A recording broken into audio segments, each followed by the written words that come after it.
Good morning mga ka-weekend riders. Today is Saturday, June 10. Mag-ride tayo ngayon papuntang Cavite City. Tara, samahan niyo ako. Yun! Ride out na kami. Kasama ko nga pala dito si Weekend Riders Han. Kaya pala kami pupunta ng Cavite City. Kasi may practice sila ng football. So, nag-decide kami, mag-bike na lang kami mag-ama. Siguro mga 20 kilometers plus ride yun papunta. Eh, hindi naman masyadong malayo. Tapos yung ruta, puro lusong pa. Kaya, sige, why not? Try mag-bike na lang siguro para makapag-exercise na rin ako. Hindi lang siya, di ba?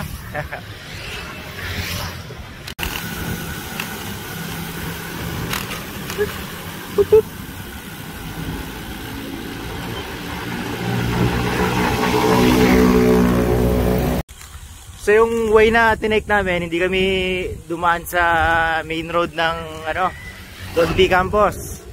Pumasok kami dito sa isang subdivision dito sa Malagasang, yung pangalan ay Mary Chris. So from there, may direct access doon papuntang Farm to Market Road.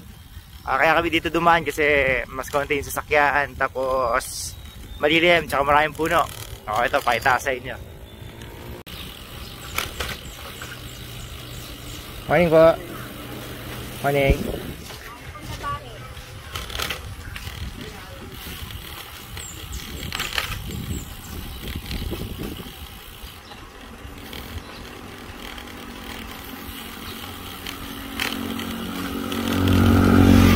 So yun, nakatawid na kami ng open canal. Nandito na kami ngayon ni Weekend Riders sa Farm to Market Road. So, dire-diretso lang itong Farm to Market Road. Tapos, pagdating namin dun sa may papuntang Lancaster, Alvin Colaab ba yan, anak? O, tama, Alvin Colaab. Pagdating namin dun sa may Alvin Colaab, kakaliwa kami ron. Papunta sa dambana ng Watawat ng Pilipinas. Sakto-sakto, malapit ng Independence Day. Makikita nyo yun, papakita ko sa inyo.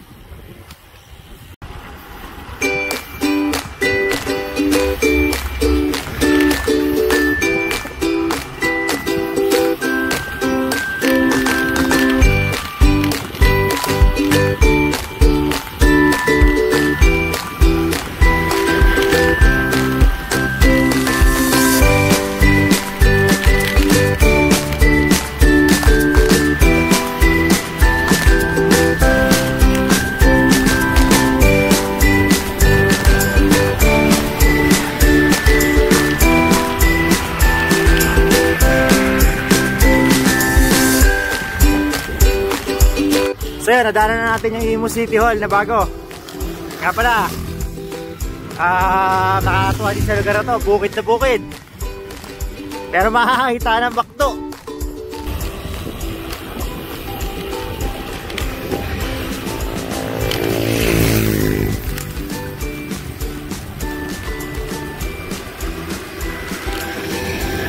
Yun, paligo na kami ng Alvin Colaab Avenue. Hindi naman kayo maliligaw dito kasi may makikita kayong Caltex. Yan, pag nakita nyo yung Caltex na yan, kaliwa na.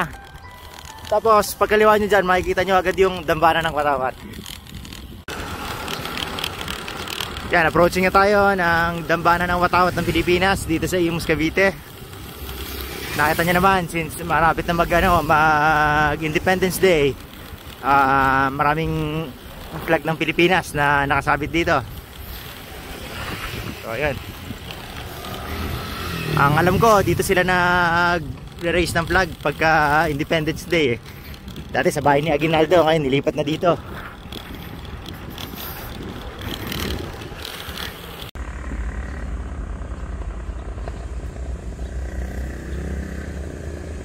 So yan, approaching tayo sa rotonda ng Lancaster. Dito, medyo okay na. May mga establishments, may Save More, may Jollibee, may McDo pa sa dulo, may mga simbahan na, tsaka gasolinahan. So, if pa-stop over ka dito sa lugar na to, wala kang magiging problema kasi maraming kainan. May grocery, maraming mabibili ng pagkain, may 7-Eleven pa, favorite nating mga bisiklista. Yun, so dun sa rotonda na yun, kapanan tayo palabas ng Arnaldo Highway. O Centennial Road ata, mali pala ako, Centennial Road. So dire-diretso na tong kalye na to. Makakarating ka na Centennial Road, and then from there tatawid lang tayo, diretso lang para makapunta tayo sa kabilang side ng Kawit. In that way, mas malapit yung papadyakin natin papuntang Cavite City. Yun, nakatawid na tayo ng Centennial Road. Papunta na tayo ng kabilang side ng Kawit. Hindi ko alam kung ano yung mga kalsada, yung mga pangalan ng kalsada at pangalan ng barangay, no?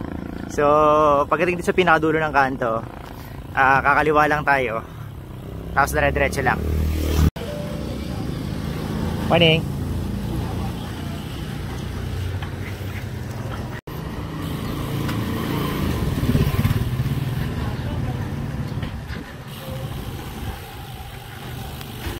Okay, time check, 7:20. Approaching na kami ng Noveleta. Nakalabas na kami sa main road. Medyo hindi ako nakapag-vlog dun sa area na yun kasi medyo lubak-lubak. Tapos naimputek, alam mo na. Medyo ayaw natin na dudubihan yung bisikleta natin. Kaya hanggat maaari, iwasan ko yung putek. So dire-diretso na lang kami. Pagdating namin doon sa may intersection ng Noveleta na yon, going to Cavite City, kakanan lang kami doon.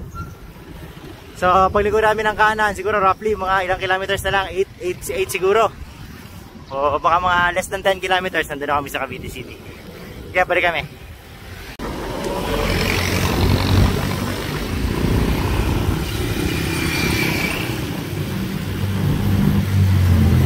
So ito, dito sa intersection na ito ng Noveleta, yung diretso going to Rosario yan. Going to Rosario, Tansya. So kung mag-cave yung tunnel kayo, pwede rin kayo doon dumaan. Pero in this case, since Cavite City tayo pupunta, kanan tayo.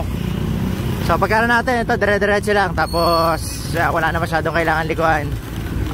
O nga pala, pupunta nga pala tayo sa Sangli Point. Doon yung venue ng training ni na Weekend Rider Sun.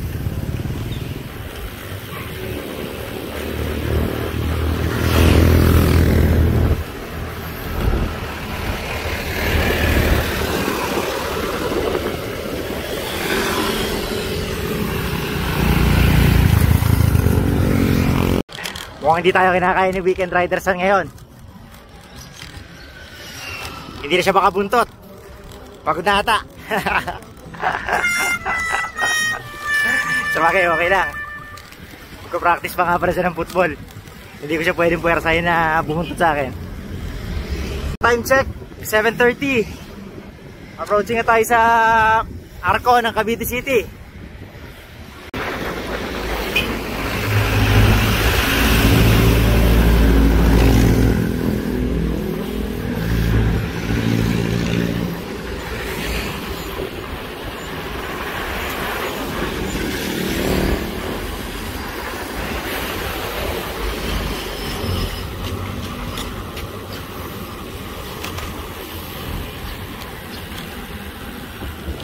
So yun, nagpakdo muna kami ni Weekend Rider Sun. Kaso baka maka-copyright na naman tayo kasi may music sa back. Sige, mamaya na lang ulit.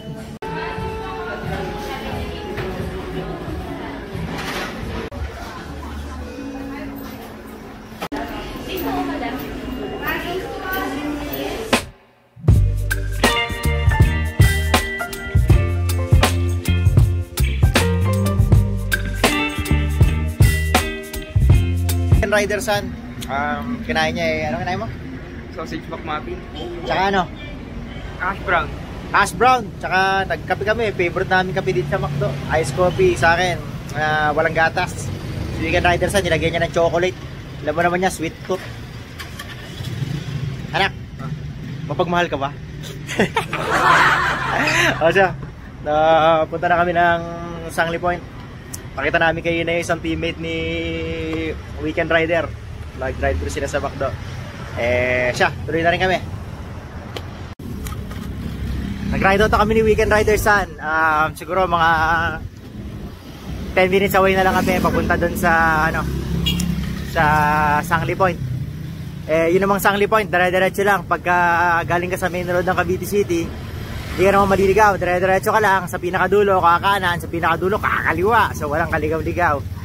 So, tuloy-tuloy lang namin itong ride namin. Tapos, update namin kayo pag nandun na kami.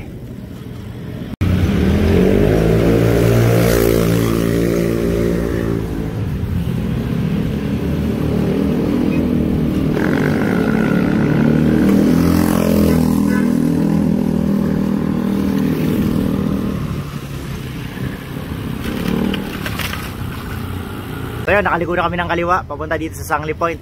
Gaya nga nasabi ko kanina, hindi naman ditong puntahan to kasi dulo-dulo lang. Dire-diretso sa main road, kanan sa dulo ng kalye, tapos kaliwa sa dulo. Tapos makakarating ka na dito sa Sangli Point. Hindi ko lang sure kung pwede tayong mag-video dito, pero susubukan lang natin mag-video hanggang dun sa gate lang. So yun, nakarating na kami dito sa Sangli Point. Ayun na si Weekend Rider Son, no? I-stretching na. Nakalamang siya sa condition ngayon. Kasi nakapag-cardio na bago magsimula practice. Tambay-tambay muna ako dito. Andito nga rin pala yung tropa natin. Si Kuya Edong. Kaway ka muna, kuya. Ayun, no? Ano naman? Miss ko yan. Ngayon na kami nakita ulit after nung mga ilang araw. Ay, oy, siya. Mamaya na lang ulit. Nod-nod muna kami ng practice ng mga bata. Tapos, tingnan natin kung makapasyal tayo dito around Cavite City. Yeah.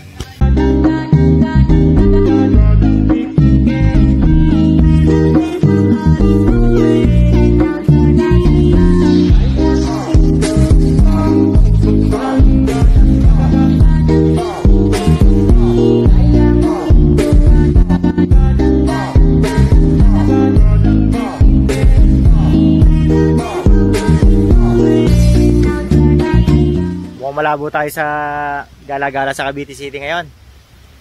Medyo maulan. Hindi pala medyo, maulan talaga. Maulan talaga eh. Kakaiba yung ulan dito, patigil-tigil. Pero ngayon mukhang desidido na siya. Malaman mamaya kung titila pa to. Nakakatamad na rin mag-bike mamaya sa labas kasi maputik. Naalala ko, nabaha nga pala dito. Nakaw! Patay tayo dyan. A few moments later. So yun nga, nakauwi na tayo. Naiwan si Weekend Rider Son sa Cavite City kasi ang practice nila hanggang 4 PM pa ata ng hapon. So nag-decide na siya na gumamit na ng pinagbabawal na technique since sinundo naman siya ng mami niya. Tapos tingin ko naman tama rin yung decision niya kasi pauwi, medyo grabe yung headwind. Tinutulak ka talaga pabalik so hindi ka masyado makaporma at nakakapagod. Tsaka ngayon, nung oras na ba, alas 2, medyo trick na trick yung araw. Sakit sa balat. So, yun na nga. Siguro dito ko muna tatapusin tong vlog natin ng football practice sa Cavite City.